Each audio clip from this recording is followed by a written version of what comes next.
Welcome to Alaska Weather, a production of Alaska Public Media and the National Weather Service, Alaska Region. Produced and broadcast daily from the studios of KAKM, Alaska Weather provides complete forecasts, public, marine, and aviation for all of Alaska. Alaska Weather is made possible by the following sponsors.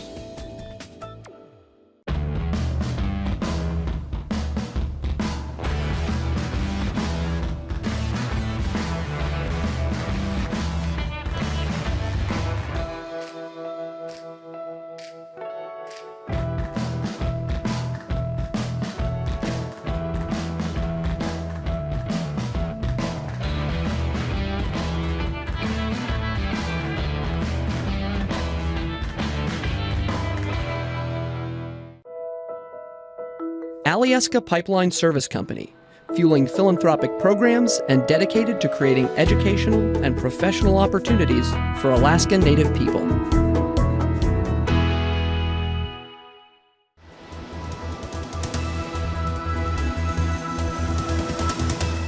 The National Weather Service. And good Tuesday evening, everyone. I'm meteorologist Dave Snider with the National Weather Service. It's the 16th of August. As always, we encourage you to stay up to date with your local weather information by going online to weather.gov/Alaska. We've talked to many of you on email, even on the phone, about how to use our new websites, but if you still would like some help or you still haven't tried out the new web system there because it looks really different and you're not sure where to find stuff, send me an email right here at nws.ar.tvweather@noaa.gov. I'll be happy to walk you through where you can find the information you're looking for online anytime. Now, the weather info line is still open anytime at 1-800-472-0391. And of course, the website is always weather.gov/Alaska. You can find us on social media as well, Facebook, Twitter, and on YouTube. YouTube has some good ways to guide you through the website there if you'd like to use that on your phone while you're trying to work through the website. Here's a look up north, the UAF's Gina Barrow Sea Ice Cam. Everything you see out there across the Chukchi Sea, of course, looking at Barrow, is of course sea ice, and all this is pretty fresh today. A lot of this moved in on the north wind, and you can see some more ice out there. Highlight that for you there a little bit. Some of that extends all the way up toward the Point Barrow, and we're expecting more of that to start moving toward the coast as we get into the next several days there. Another weather system's moving in behind that. We expect another round of northerly winds. So changes along the north slope there, a little bit of ice moving in from the larger pack that's well offshore. We'll check that sea ice update for you here in just a few minutes. Here's a look at the visible satellite picture. We're getting into that point of the year where we're starting to lose a few of the frames on either end because it's getting darker later and darker sooner, especially as we get toward winter time. As you look at the visible picture, though, we can pick out a couple key features on the map today. One of those across the western Gulf and the North Pacific. This area of low pressure here has been bringing rain to the eastern Aleutians and the Alaska Peninsula. This will spread up the western Gulf and start to bring a new chance of showers and eventually some better chances for rain for many parts of South Central and Prince William Sound. We've got a weaker disturbance sitting here across the eastern Gulf. That's been sloshing rain up toward Yakutat today. We've got another area, a very small area of low pressure across the northern Gulf as well. A frontal boundary is hard to pick out on the satellite picture, but if we could see up north in a few of these frames, watch for a few more clouds up across the northern regions. This here is the result of a stationary boundary right across the Brooks Range, and we don't really see it well in there. We'll check the next loop in a moment. It's separating that cool northerly wind and the low clouds up north from everything you see across the interior, where temperatures are still fairly mild and warm enough to bubble up the air into showers and thunderstorms across many locations here across the eastern interior and along the Alcan border. Pretty sporadic stuff, but it's still going on. Across southwestern Alaska, we can see that convection taking place as well. And then we get back into that stratiform clouds, a very smooth deck of clouds that are generally even and spread out across a good part of the west. Take a look at the infrared satellite picture, and there's that low deck of clouds I was talking about right across the north slope. That's going to keep the chance for light precipitation in place, probably pretty spotty.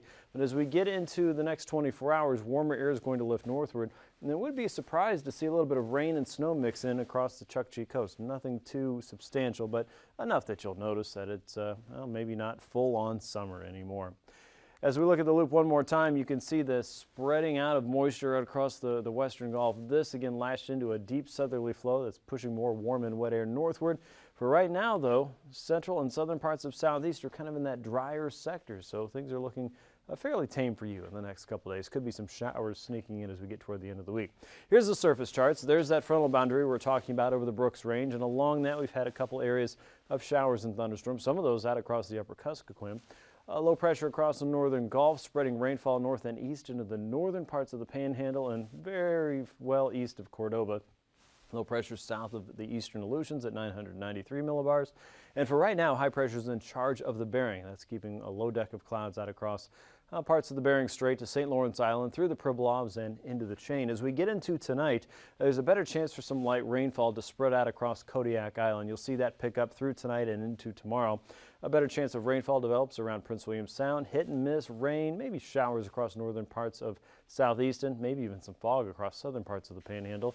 As we get into tonight, looking northward, warmer air is moving across the north slope boundaries and the Chukchi coast. As that lifts away from the Brooks Range, that warmer air will produce a better chance for rain, maybe mixing in with snow. And watch for some light rainfall across the Aleutians there as high pressure is pushing air back along the western side of that low pressure circulation across the North Pacific and western Gulf. Wednesday, you don't see a whole lot of change in that except for the value of that low pressure system. We've got a 1030 high in the eastern Gulf, and now we have a 1004 millibar low across the southern tip of the Alaska Peninsula. That's filling in, the air's rushing in, and the altimeter setting there is rising as a result. The frontal boundary is lifting north toward Bristol Bay. We'll have a better chance of rainfall in that region as well as into the upper Kuskokwim. Showers as the further north and east you go into the interior, but a wealth of sunshine across the middle Yukon Valley out toward Norton Sound, Kotzebue Sound, and low pressure lurks out across the western part of the Chukchi Sea.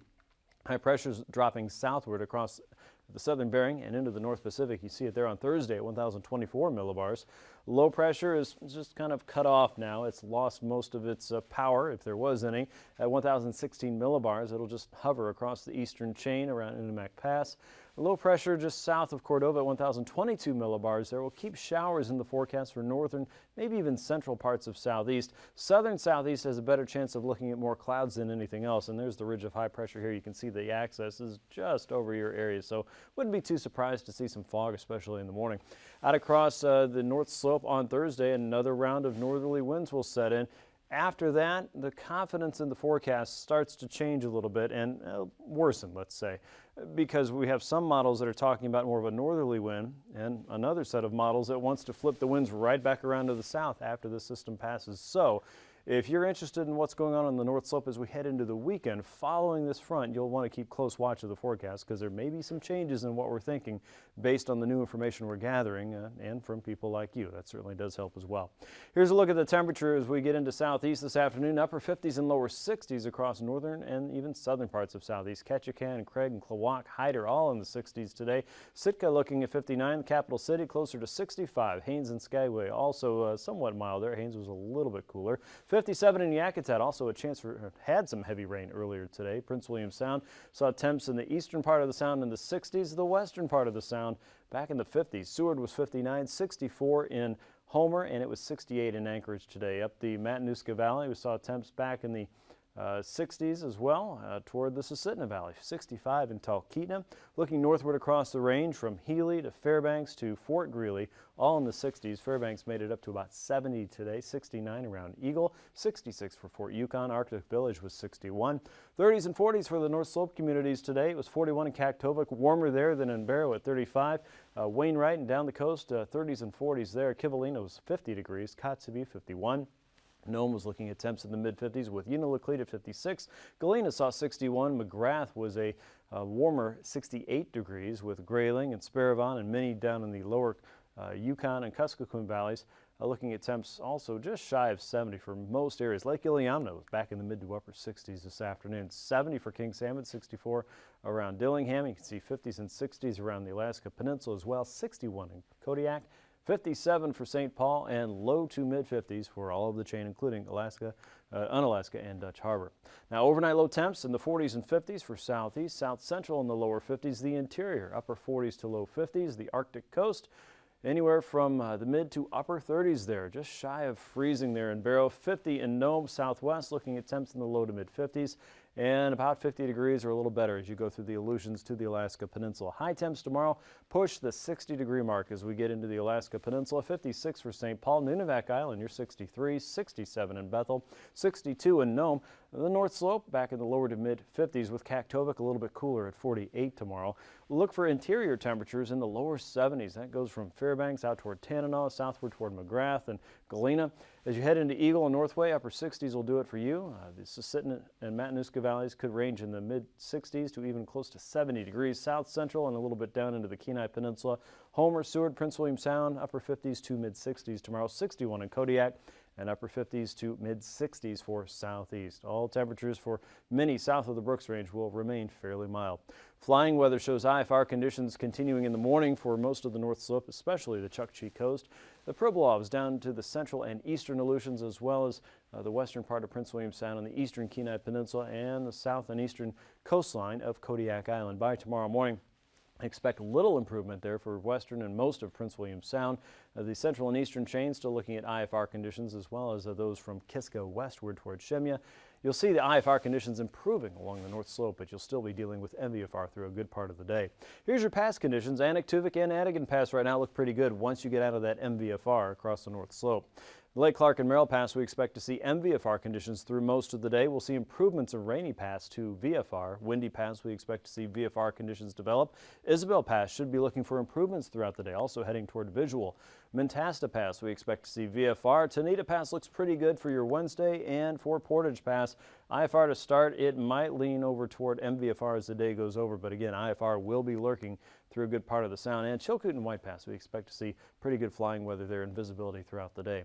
Freezing levels show the cold air is trying to push its way southward, but we don't have enough oomph behind the cold just yet to make it a whole lot further into the interior, so if you're not ready for it, we're okay. Levels there as low as 2,000 feet, very close to Point Barrow, about 4,000 feet once you get into the coast. Out across the Gulf, 10 to 12,000 feet, and out across the western Bering, anywhere from 10 to as high as 14,000 feet. So if you're looking for icing, chances are most of that will be light, isolated, moderate at best, above 8,000 feet there for the North Slope, and around the Gulf, anywhere from about 8 to 10,000 feet, especially across the eastern Gulf in the vicinity of that low pressure system, and also across the system for the Alaska Peninsula and the eastern chain. Again, light to isolated, moderate at best. Tomorrow's jet stream has a big punch there across the north, still holding firm across the North Slope. Those westerlies are coming in from 85 to about 95 knots. The low pressure system across the North Pacific is drawing in air off of Alaska, wrapping that in from the south, and then really picking up speed as it moves out across the western Gulf at around 100 knots. And this is where that next round of moisture is coming in on there, that stronger south and southwesterly flow. At 9,000 feet, you can see the westerlies still intact there across the Arctic coast. And then we've got our southerlies picking up 25 to 40 knots there across the western Gulf. Faster winds out across the open Gulf, and then as they move into southeastern Alaska and the northern Gulf, they slow down to about 15 to 35 knots, pretty much due south. Southern southeast, you're looking at more of a northerly flow, about 25 knots. And northeasterlies across the central and western chain. Light winds elsewhere across the interior from the south and southwest, about 10 to 15 knots. At 3,000 feet, we have a little bit more of an influence from that westerly flow coming across the Seward Peninsula and over the Brooks Range, 10 to 30 from the west and southwest, and you can still see those westerlies across the North Slope also cutting across Barrow around 25 knots. A south and southeasterly flow coming in across south central at 15 to 30. Winds from the north and northeast for the central chain, wrapping on the west side of that low pressure system once again, 15 to 30. And you're looking at more of a south and southwesterly flow across the Gulf, 30 to 40 knots, and then as it moves over the heart of southeastern Alaska, anywhere from the north and northwest about 20 to 25 knots. That's a look at 3,000 feet. For turbulence, we're going to watch some chop out across the Killbooks and the Wood Mountain region, anywhere below 4,000 feet. Watch for some isolated chop across a good chunk of the Alaska Peninsula, Kodiak Island out toward the central Aleutians, where the turbulence could become a little more occasional. Same goes for the western Brooks Range, below 4,000 feet there, and watch for some light to isolated moderate chop across the Beaufort Seacoast as we go through your day on Wednesday. That's a look at your aviation forecast. I'll be back with a sea ice update as well as your marine weather here in just a few minutes. Stay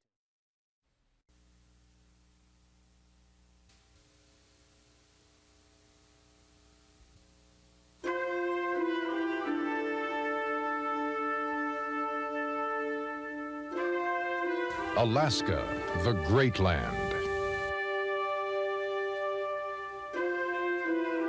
Wild.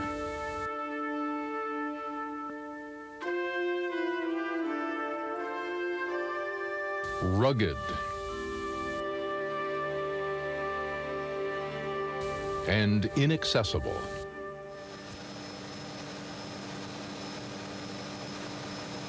This remoteness is a great challenge for Forest Service employees who oversee the management of this untamed land.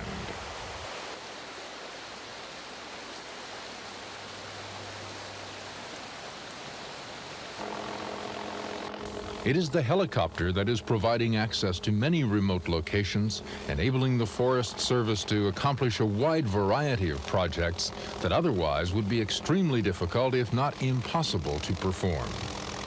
Helicopters are used for a variety of jobs. Personnel transportation, movement of cargo and project materials,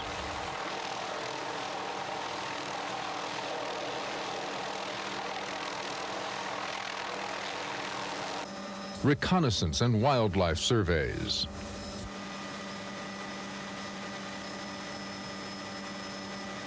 aerial seeding and fish transplanting, and fire management. This briefing is an introduction to you, the helicopter user, to provide you with the necessary information to safely plan and participate in Forest Service helicopter operations in Alaska. When your job duties call for helicopter use, you will need to plan your flight carefully and complete a flight request form with the forest dispatcher or the forest helicopter operations specialist. The information on this request will include dates and specific times of day, passengers' names and weights, the type of cargo you're taking, the departure point and your destination. You will also include any special problems or considerations in this report. These might include logistics support, special equipment, hazardous materials, or possibly landing site difficulties. If you're planning a special use mission, such as a sling operation, you will need to involve the helicopter operations specialist early in the planning process. These operations require close supervision, and you will probably also be required to write a specific project plan and hazard analysis for your job. You should also have a plan for alternate projects that can be done if bad weather won't allow you to operate at your original work site. On the day of your flight, make sure that you have all your necessary gear. This will include maps and aerial photos of your work area, and these will help you to select landing and pickup sites. You will also need your work equipment and your own personal survival gear. It's a good idea to pack warm clothing and anything else you might need in case bad weather interferes with your pickup. You will be asked to give weather information by radio before your helicopter returns to pick you up. Remember that Region 10 policy requires a minimum of a 500-foot ceiling and a half-mile visibility. Maximum winds should not exceed 30 miles an hour. Be sure to be at the departure point prior to your scheduled flight time. The helicopter manager will try to schedule your flight as close as possible to your requested time. But remember that other work crews will probably be going out either right before or after you. And if you're late, they're late. The helicopter manager is in charge of all helicopter operations. The manager's job is to assist the pilot and make sure that all passengers conduct themselves safely around the helicopter. Before you fly, the helicopter manager will give you a hands-on safety briefing for the helicopter that you will be flying in. This briefing will include both the location and the operation of safety equipment, your personal protective equipment, and standard procedures that you will follow while working in and around helicopters. Rear rotor blade. In Region 10, all passengers and crew members are required to wear personal protective equipment. These include a highly visible orange Nomex flight suit, Nomex gloves, a flight helmet, and a flotation survival vest. Rubber or leather boots at least 8 inches high are also required. In your safety briefing, you will learn how to wear and adjust this safety equipment. Your briefing will also include the proper approach and departure routes when moving around a helicopter. You should always approach the helicopter from the front, but only after instruction by the pilot or helicopter manager. There is no reason to feel rushed or to hurry when moving around a helicopter, and you should be careful when carrying your gear to and from the helicopter. Long items should be carried low and parallel to the ground. Loose clothing, such as hats, should be removed before your approach to keep them from being swept into the rotor.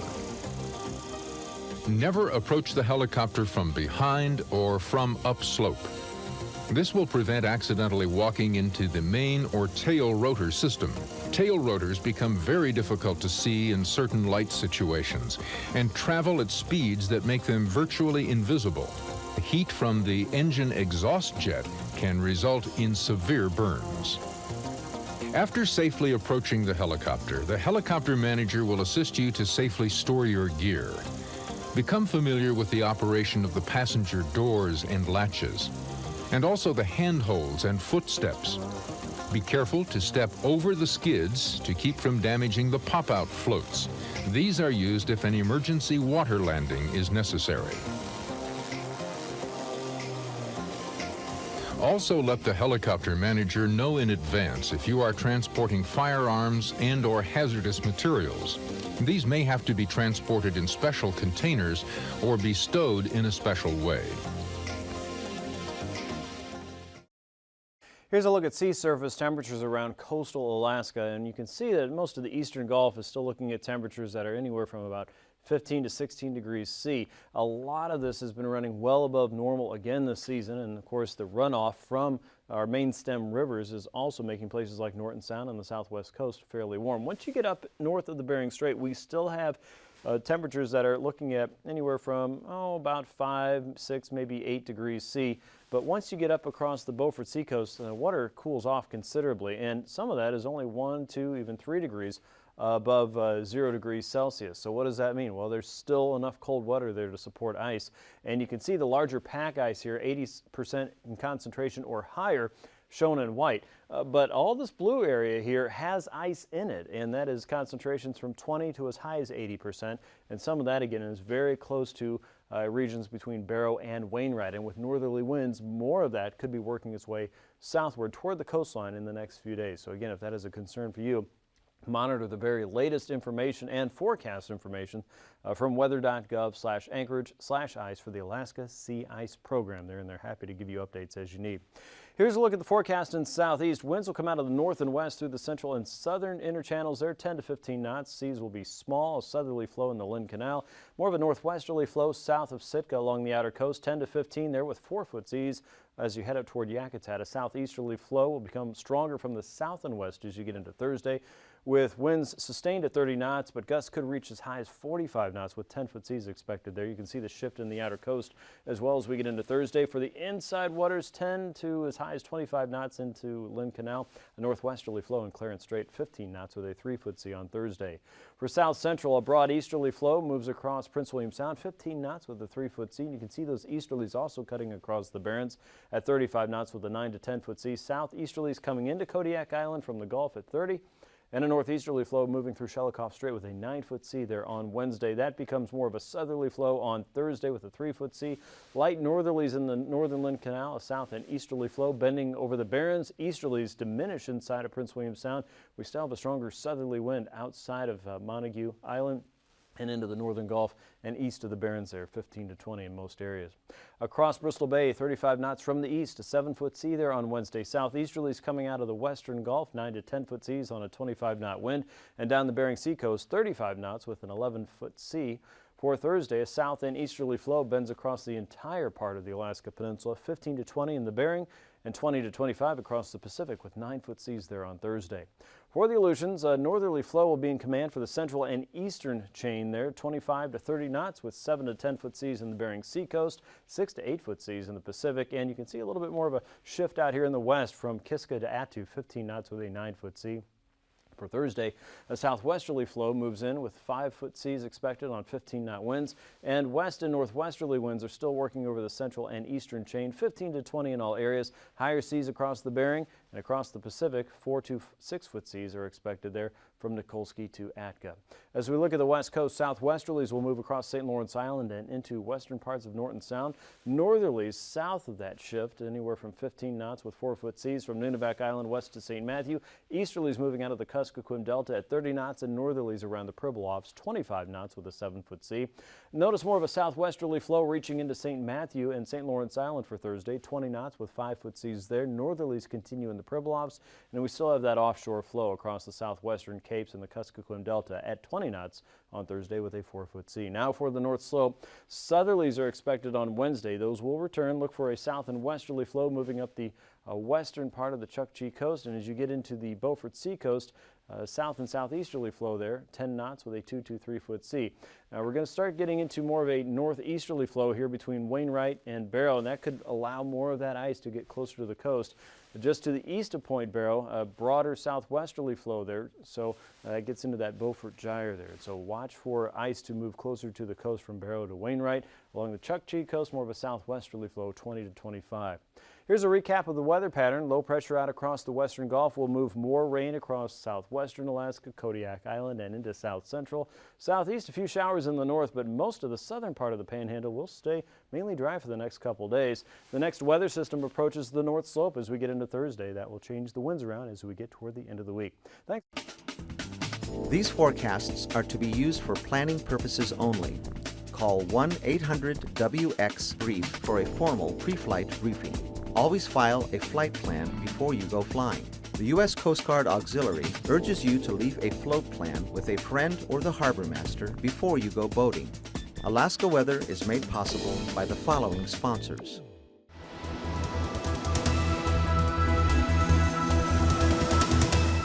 The National Weather Service. Find a living in fisheries. The UAS Fisheries Technology Program offers online study from anywhere in Alaska, plus labs and workshops in many Alaska towns.